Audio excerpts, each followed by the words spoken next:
Hello दोस्तों, ज्ञान दर्शन classes में आपका स्वागत है। 2025 की परीक्षा देने जा रहे सभी विद्यार्थियों के लिए बहुत ही महत्वपूर्ण टॉपिक आज लेकर आया हूँ। समास और समास के अंतर्गत आज तीसरा पार्ट है द्विगु समास। दोस्तों, द्विगु समास का अध्ययन करने से पूर्व हमारे जो नए साथी इस वीडियो को देख रहे हैं वो सबसे पहले इस चैनल को लाइक और सब्सक्राइब कर लें, जिससे कि उनको आगे की और सभी वीडियो प्राप्त होते रहे। धन्यवाद। मुझे उम्मीद है आप लोगों ने लाइक और सब्सक्राइब कर दिया होगा। चलिए हम शुरुआत करते हैं द्विगु समास की, जिसको आज आप पढ़ लेने के पश्चात आपके दिमाग पर इस प्रकार बैठ जाएगा कि आप उसे कभी भी भूल नहीं पाएंगे। बहुत ही इम्पॉर्टेंट समास है और बहुत ही आसान है।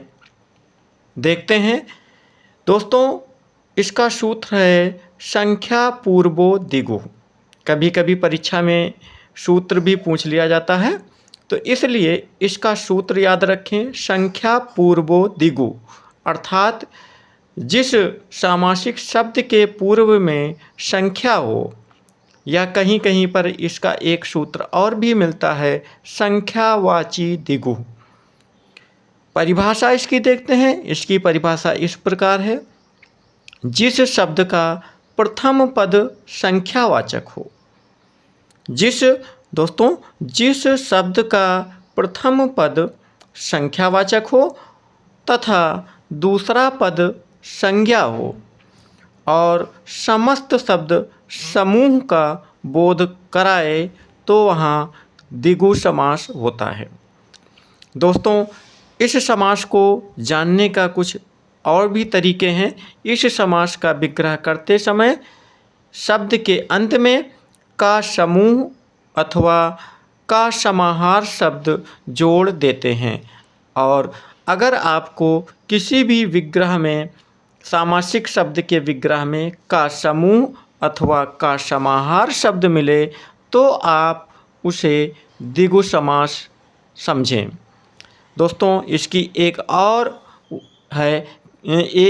एक और पहचान है कि इस सामासिक शब्द का प्रारंभ ही संख्याओं से होता है। इसलिए जिस शब्द का प्रारंभ संख्या से हो तो उसे भी आप द्विगु समास कहते हैं। इसके उदाहरण इस प्रकार हैं। कुछ उदाहरण हैं जो बहुत ही इम्पोर्टेंट हैं। चौराहा अर्थात चार राहों का समूह। जहाँ पर चार रास्ते आपस में मिल जाते हैं उसे हम चौराहा कहते हैं। दूसरा है त्रिभुवन। त्रि का मतलब संख्यावाची शब्द जुड़ा हुआ है आगे, और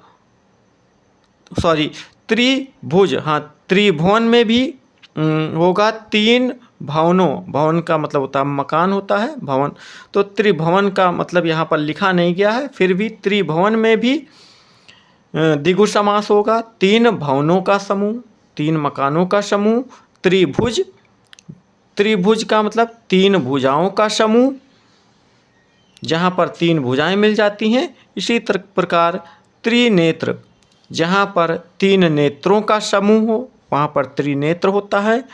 सप्ताह, सप्त का मतलब होता है सात, और ताह का मतलब दिन। तो 7 दिनों का समूह हो जहाँ पर, वो से हम सप्ताह बोलते हैं, इसलिए सप्ताह में द्विगु समास है। इसी तरह तिरंगा, तीन रंगों का समाहार। यहाँ पर समाहार शब्द आया है, इसलिए समाहार से भी हम पहचान करेंगे कि यहाँ पर द्विगु समास है। इसी प्रकार त्रिवेणी, तीन वेड़ियों का समाहार। तीन बेड़ियों, बेड़ियों का मतलब धाराओं से है। यहाँ पर जहाँ पर तीन धाराएं बहती हैं वहाँ उस समूह को तीन त्रिवेणी कहा जाता है, तीन बेड़ियों का समाहार। इस प्रकार के उदाहरणों में आप द्विगु समास देखेंगे।